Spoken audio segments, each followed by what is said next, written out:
I'm Jeannie from Dora Creation, and I would like to show you some hints and tips that I've been shown for the iPhone. So one of the first ones is for the iPhone, it's live mode. So I've been using this and I didn't even realize. So it's a little icon at the top of your screen and it looks like a little lightning bolt.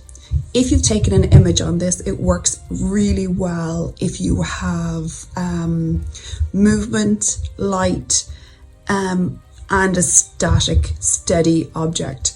So if you have a landscape and somebody walking in a circle, if you have water moving, traffic, whatever it is, have a little look. So take your picture, take it in live mode, flick your screen up, and then you'll see that it's actually giving you 3 separate saved modes that you have there.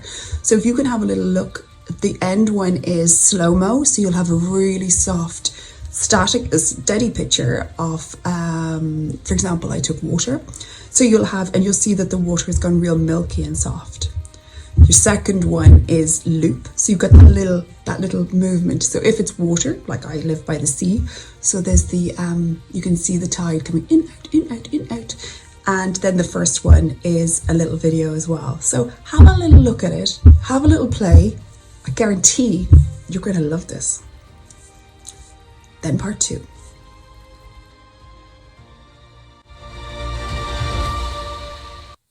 If you would like to see some of the iPhone camera hidden secrets, then watch this space. I'm here to give you hints and tips on how to use your phone and explore your creativity. Live mode is a great iPhone feature that allows you to create very short videos and to get long exposure photos without the need for tripods or expensive cameras.